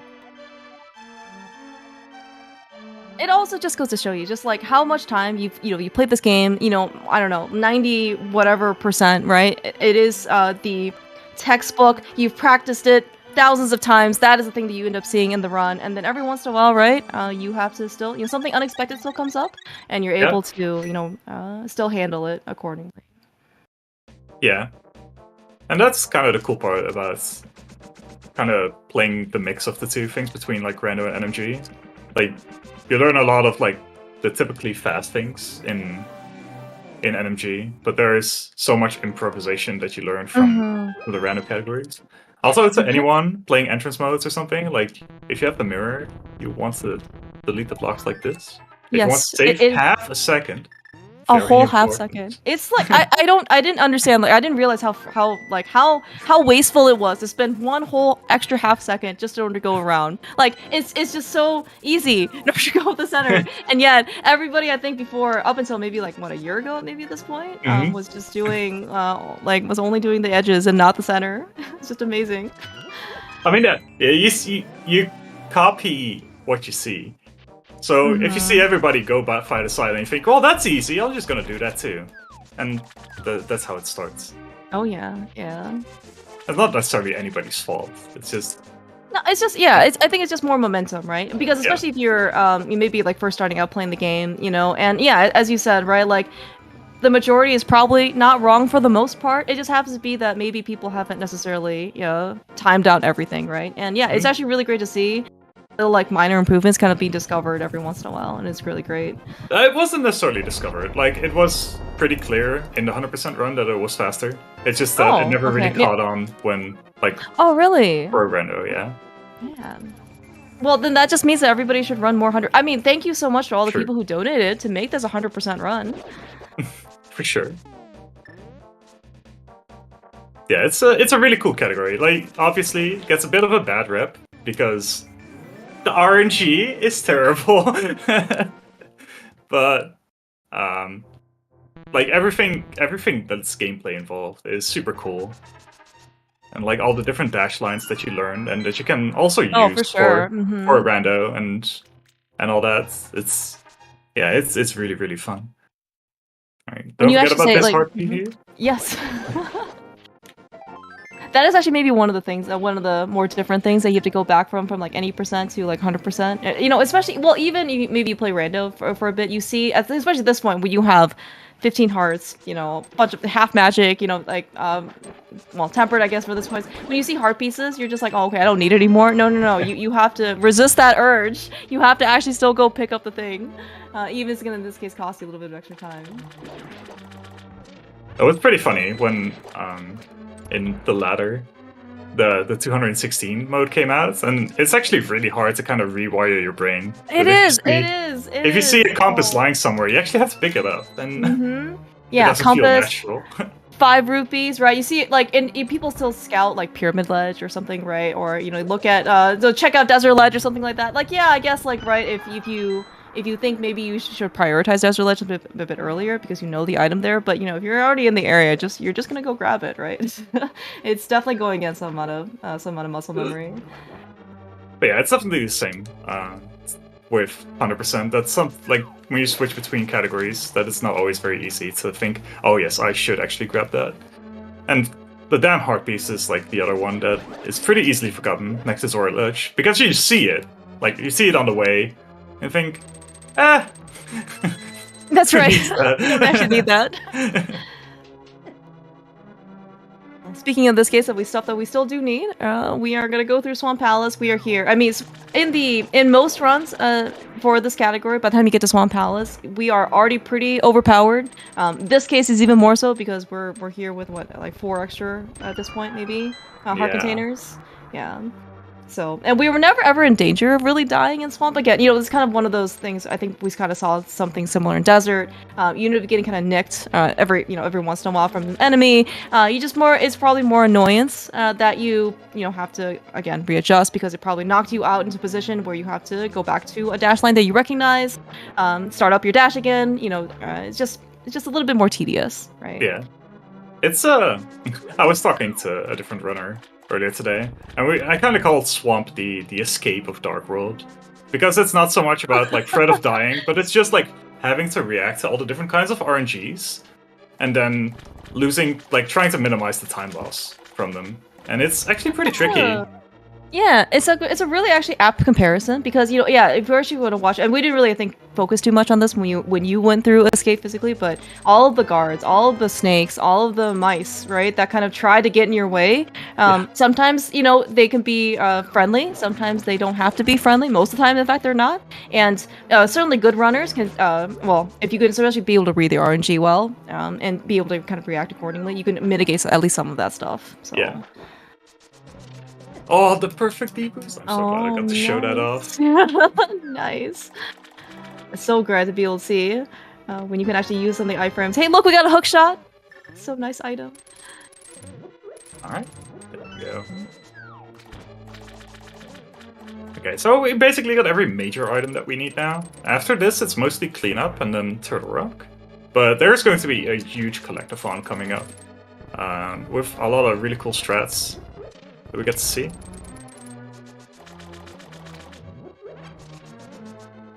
Yeah, I think right because we're I was gonna say like we're kind of like nearing the end of the dungeons that we ended up having to do because so we have as Aries gonna finish the Swamp Palace.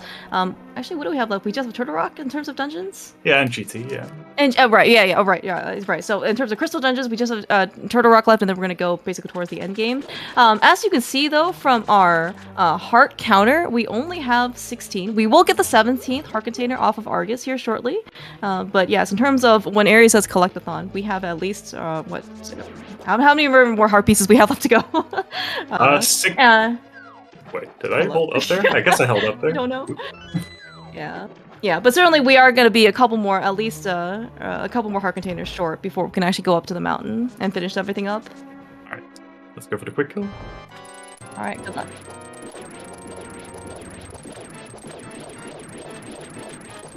Nice. Nice job, Ari. Very, very well done. Yeah.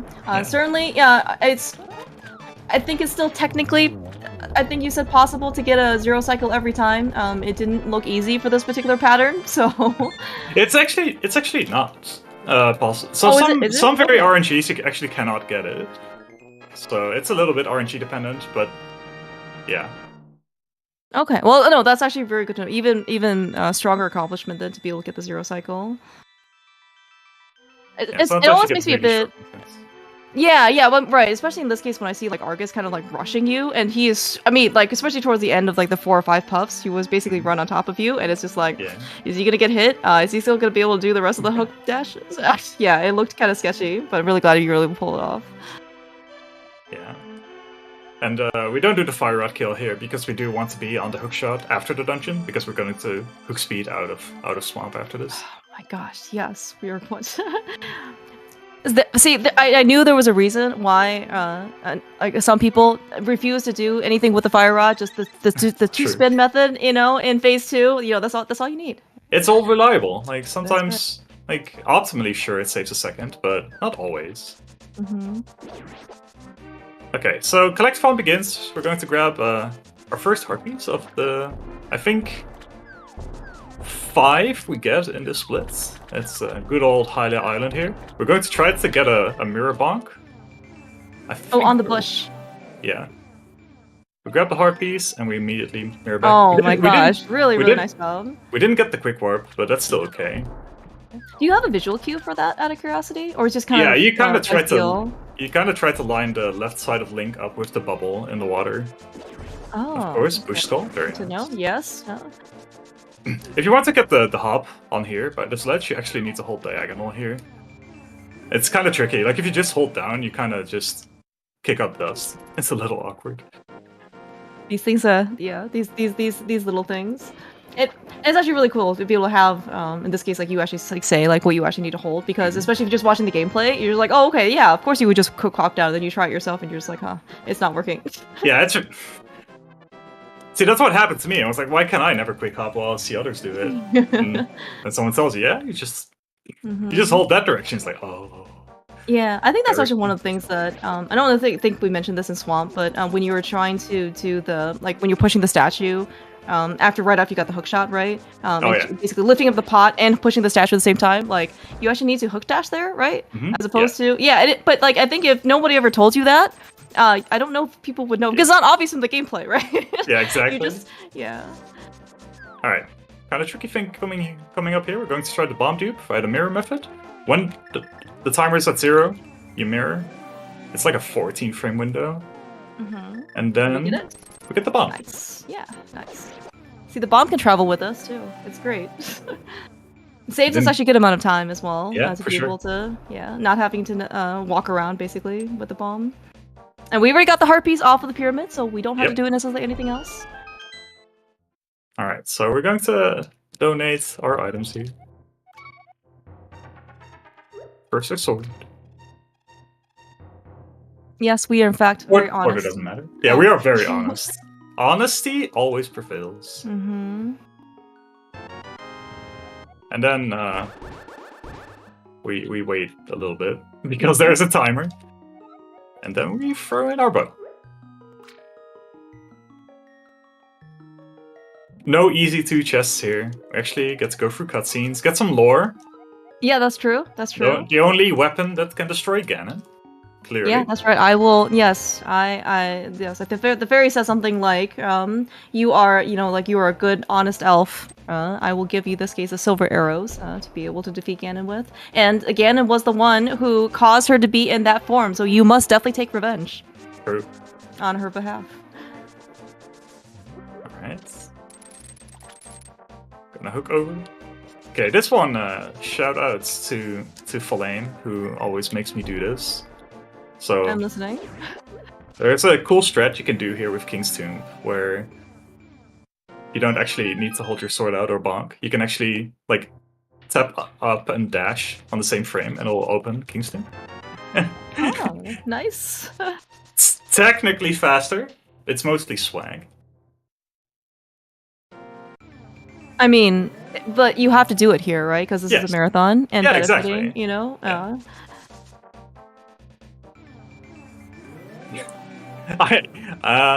That's actually never happened to me, Rockin. That's really funny.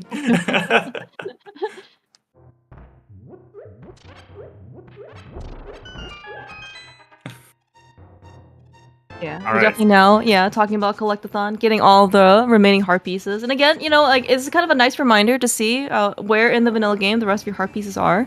There are going to be certainly some things that you may not go out of your way for. Graveyard Ledge, probably one of the hardest locations in this case to, I guess, like route in efficiently, or route in general, in order to go to get. So if you think you can live, without the 20th heart, in your regular playthrough, you can probably skip it. But of course, it's 100%. We have to go get everything.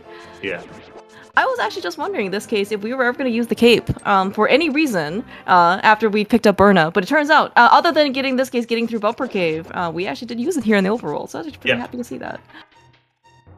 Yeah, I actually didn't need it because I got hit by a guard, but it worked out in the end. Mm-hmm. But yeah, we do definitely need it for this piece of art here. And then we're going to Lumberjack left. Plus, our good old last Y item. The thing that is always your go mode in random. Boots? Not boots. Oh, that's right. I was like, I think I'm missing something here, but you are correct. We in fact do need that ice rod. Fun fact: the ice rod is in a place called, and at least in spoiler log, it's called the Ice Rod Cave. And the reason why it's called the Ice Rod Cave is because typically there is the ice rod here in the Vanilla Cave. It's crazy. I know it is. I think in theory you can't have the ice rod for a desert, right? By the time you get over here? Mm-hmm. Okay. Kind of like by lore, Sahatra that tells you about the ice rod after you get the boots. So kind of through vanilla gameplay, it's like, hey, be sure to get the ice rod. One, so you actually have it for Trinex, but also maybe because it would make Lamo a lot easier. A lot, huh? I'm a little skeptical now of this piece of advice. All right.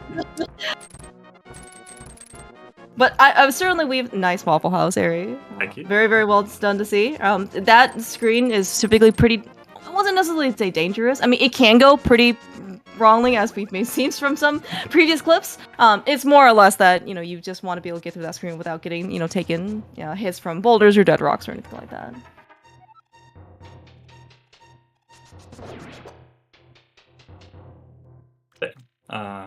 Turtle Rock, slightly different actually, 100%. With Gold Sword and Half Magic, you actually have a lot more leeway with the items that you use.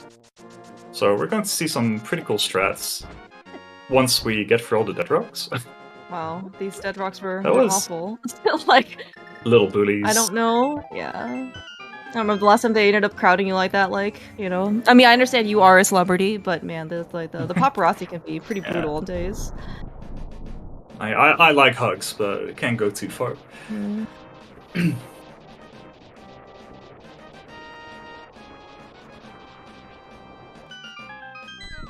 All right. So you did mention there you could be using some potential like different equipment. Is that what we're saying in Turtle Rock? Okay.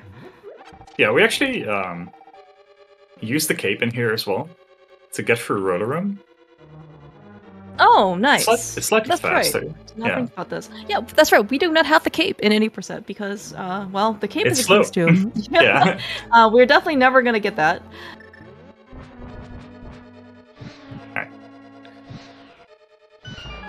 Yeah, and I think you mentioned this earlier, right? When we were all the way back in Castle Tower, so at 80%, you would try and save like some of the price pack stuff so you can get a fairy at the end of this case, like Roller Room, in order to get from the Pokies to try and refill your health. I'm kind of looking at your health right now, and yeah, you're kind of missing a couple hearts, but yeah, I don't think it's necessarily in terms of dying or survivability. I don't think the game actually tells you what the vanilla pack or I think you're right. I think you just kind of have to try the puzzle because every single time you get a correct peg hit, right, you hit the little like jingle, you know, that you're on the right path, and if you don't, you have to hop down and try again. And there's only so many possibilities, so I guess the devs just maybe thought that it wasn't clear enough. Mm-hmm.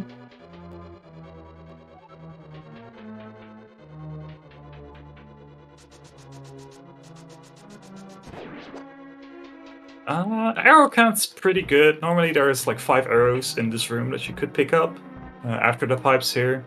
But we should have enough. Because of silvers, you actually don't need as many arrows as you would otherwise need. So you only need 6 for ice armos. You need 1 per mimic less, like fewer. So yeah, this is actually pretty comfy. I guess mimics also have the chance to drop arrows as well, correct? Mm-hmm. Like as part of the prize pack, so I think you hopefully should be okay. And of course, there are always going to be arrows in chests, or paws right before mimics or the climb as well. So you should be. Hopefully, you should be fine. Yeah, like there's a guaranteed 5 before ice armor, so we end up at 24. So that's actually pretty nice. That might actually be too low. Let's just play it safe. So yeah, after Pokies 2 here, this room has quite a bit of RNG, but with Gold Sword and spins, we'll make short work of them. We actually don't go to the right like we usually would. We also apparently don't know how to kill Pokies anymore. Alright, we made it. We did. We didn't have to get the bombs either. Yep. Actually, can we drop any more bombs? Is there an opportunity to... Or would you want to? I think we have 1 bomb too many, but... Okay. Oh. Dang.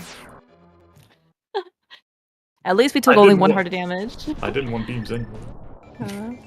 All right, so this is our last heart piece, correct? From Mimic Cave? No, we have one more after this. We have Floating Island? Did we not get that one? Yes, yeah. All right, okay. All right, so we're expecting a 3 out of 4 complete. Correct. Oh, sick. Good. Now we're going to get my favorite item of the game. Next to the boots. I have to preface that because otherwise I'm going to have a commentator that just leaves immediately. I was, I don't have a cam on me, right? So you could not see the look of my incredulity. Alright, we have in this picture. So, okay, so Eri, why is this your favorite item of the game, like second to the boots, out of curiosity? I just really like the speedrun category of getting Mirror Shield. It's just really Very fun. fair. And yeah, I guess it's just kind of by extension my... Oh, this... Okay. We made some mistakes here, but that's... Okay, mistakes were made. I think this is going to be some great content. I'm really glad that you were actually able to demonstrate this. By the way, this is actually a really good trick. If you actually do find yourself stuck here, you do not have to panic, swap to the mirror, restart again, potentially at the beginning of the dungeon if you didn't go outside. You are able to escape that little puzzle trap. I don't know why I hit Samari. I think it was great. I think it was a great demonstration. Thank you. I tried. Every split just needs one disaster. That's how it works. People, I don't actually know if some people ended up not knowing, like, if they knew they could actually, like, get out of that thing. Because, I mean, like, every once in a while you can actually just accidentally get yourself stuck, and then, you know, you're just very, very sad if you can't get out, so. Yeah. Alright, we don't need... Okay, Harry. Okay. Alright. I was gonna say, we didn't actually need any more money from Laser Bridge. It is actually quite colorful. Because I think there's a, like, I think the order is, like, green rupee, blue rupee, red rupee, small key. But of course, we took all of our money already from Dig Game, so we don't need any more at this point. That's fine, we're still underestimate. Yeah, that's right. Okay, hopefully we can get the zero. We're not gonna get the zero cycle. Okay. Oh. Please. Man, this. Oh no. Okay, we're just gonna do it in a spicy order today. This we is don't have any ice on the ground. This is fine. This is fine. Yep. Okay. Yep. No, we're not gonna die here. Surely not. Oh wow. Next. Okay. Next. Why are you so close to me? This is like making me a little uncomfortable.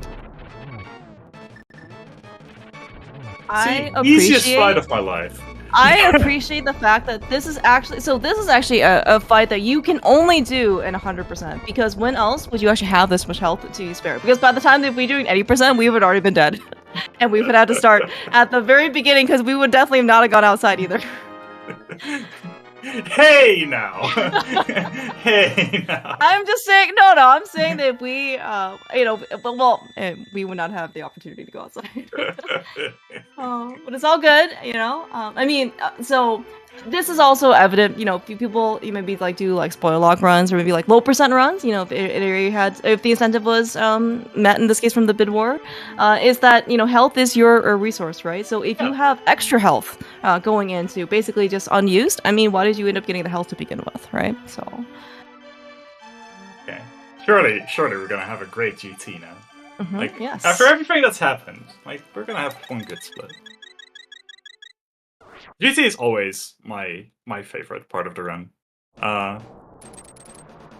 Like, in pretty much any category, it's just such a good culmination of everything that you've learned throughout the game. Also, Gamma, thanks so much for the raid, thanks so much for the good lucks. Hope you had a great stream. We're gonna get our last heart piece, we're gonna end up on 20 hearts. We're even gonna take some deboost here, just to get through here faster. Yeah, and for those of you who are worried about, I mean, not specifically about Aries' health, but the fact that we have any health missing, keep in mind this is going to be our last heart piece. We are going to get full health immediately after this, so any amount of health that you ended up spending earlier, you don't have to necessarily worry, because we're going to get it right straight back. And then there's only one more thing we need. One more thing. And that's our rep mill. I was like, we already have our ice rod. What else do we? Are you talking about the GT Big Key? Oh, right. Yeah. We actually do have. Yes, Link is actually looking quite green. I mean, he is at this point probably not new anymore to the game. We have all 20 hearts, and we have pretty much maximum food, except, of course, the prize of GT. Yes, Ganon Tower, in fact, does have a prize. It's not, like, pretty much ever visited in, I would say, considered regular rando, just because, you know, you're searching for the GT Big Key, and by the time you get it, you're going upstairs already. You don't have to go open the big chest. Yeah. And here we are, though. Can you quickly jump in? We have hey, Tress. $100 donation from Wayne. Saying, hello, Wayne. I'll double this donation if Eri hits a chest turn on the GT big chest. All right. All right. Well, pressure is on. Is it any chest turn? No, or does it have to be a specific direction? The big chest. Oh, I think. Right. It has to be the proper, the backwards one. Okay. We'll do it. Okay. We'll do it. Okay, we're also going to try to go for a frame rule here on the next screen.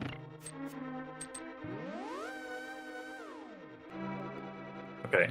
I didn't know you could actually attempt to go for a good roll. Oh, let's go! Oh my gosh, dude! Nice job, Eri. That deserves some money right there. That's so good. Shoutouts to FSG who came up with that for 100%. He always made some amazing strats. All right, we're able to drop one bomb here. Sometimes, just want to get rid of them. 5 arrows.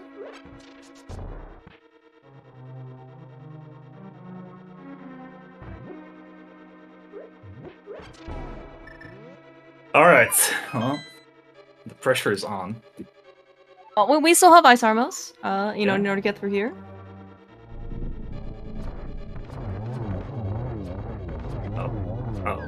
Oh, arrows? Okay, we're fine. No, we're not fine. Everything's fine. Everything's fine. Don't worry. This is just getting the Chester nerves out of the way. Yeah. So, see, and we even got some practice here with the vanilla big key chest here, getting the big key to GT. Okay, I'm ready. Okay, Eri is very warmed up for this. If you're watching, Boyne. You can do this. Eri, you can do this. We all believe in you. Perfect. That's exactly correct. All right.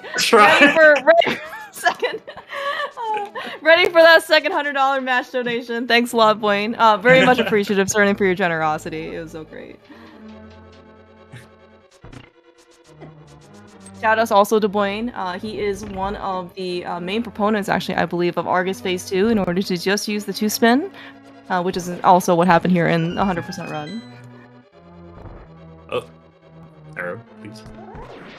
Okay, we're just gonna grab these to be safe. Alright. And I didn't need the help, for sure. I didn't need the help, but I wanted it.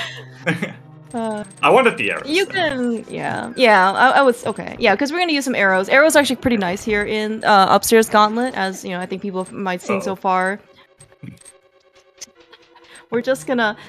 So, I guess Red Mail doesn't even help us against spikes, because they always still do 100 damage. Yeah. But we're gonna really be able, you know, if we really want to, we can use Red Mail. Nice, Ganon Z there. You are, in fact, certified NMG runner. True. Yeah. We're actually seeing this case right. So, upper GT Gauntlet, especially in those you don't want beams, because especially with Gold Sword, you really don't want it to have your sword beams kind of cancel out and basically have it be overwritten by your sword beam damage. So that being said, though, if you don't have any sword beams, you have no projectiles, and arrows are a very, very potent... No! Hello! I didn't want that. The doors are really sticky. They have a lot of suction power. Nice. We did it. We got it. We got it.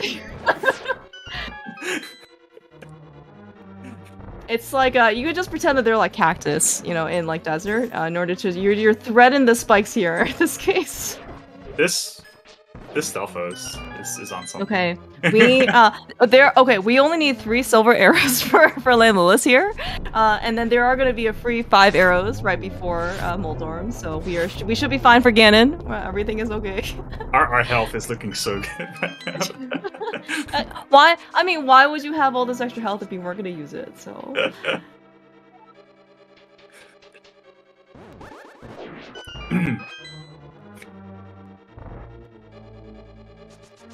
Is it possible to get a fairy up here? Do you know? No. From this prize pack? Okay. Not from this one. There is a mini Helma that I'm going to kill, but I think I'm already past the fairy. Okay. Yeah, I unfortunately was not paying enough attention, basically, in Turtle Rock to see if in this case, if we even landed anywhere close to the fairy. Once! Everything's going I did not think that you were gonna get basically pulled off into the abyss. Man, this game is really sticky today. Even the pits wants to hug me. How crazy is that? Yeah.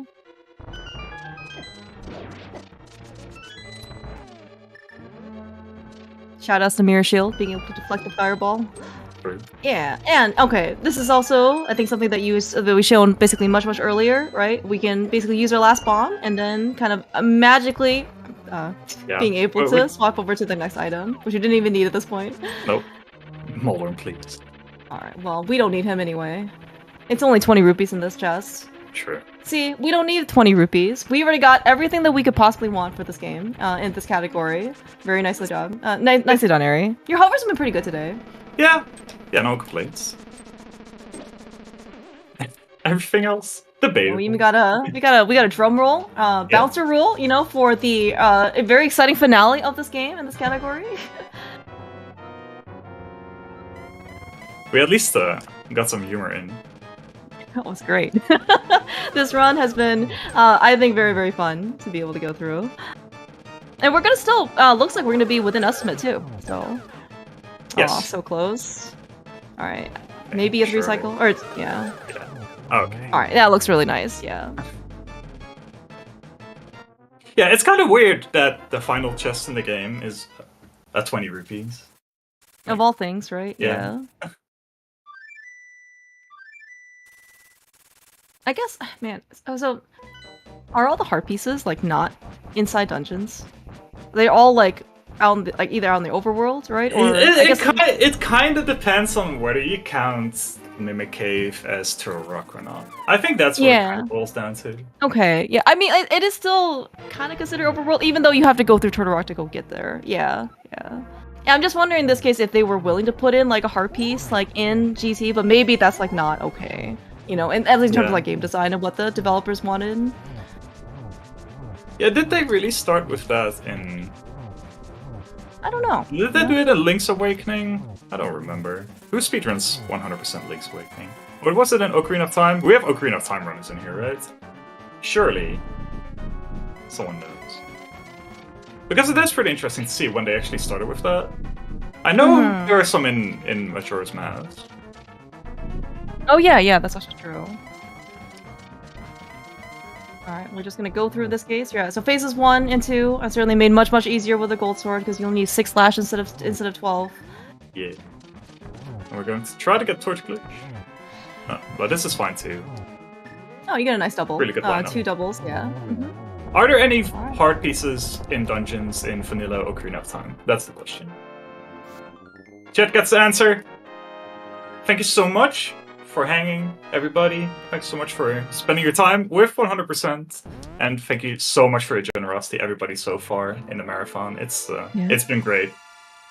Big GG's, Eri. You did phenomenally well. Really glad to see those boots powers being put to action. You know, I was like quite entertaining as well. We've got some, some real popcorn moments. Some real.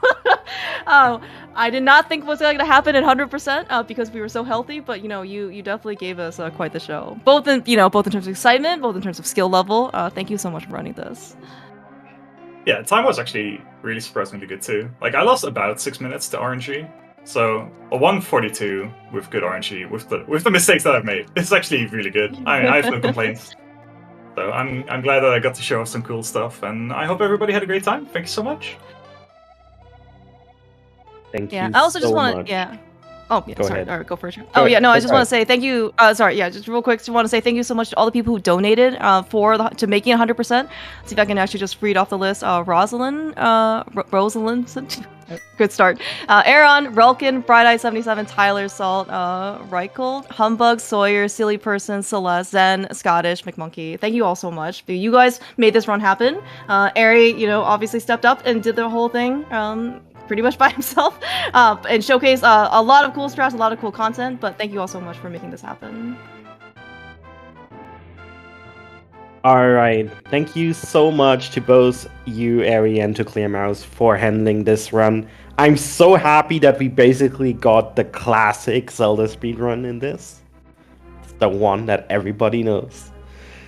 And really exciting for me personally, and I hope you all had a blast with 100% no major glitches, A Link to the Past. We're closing in on the last 3 runs of the marathon, so shoutouts to you two for showcasing this. We're gonna go back into a quick break. We're gonna be back in a couple minutes with the one and only race of this marathon, which is gonna be a Z2 randomizer race. So stay tuned for that. Thank you all for watching, and see you soon.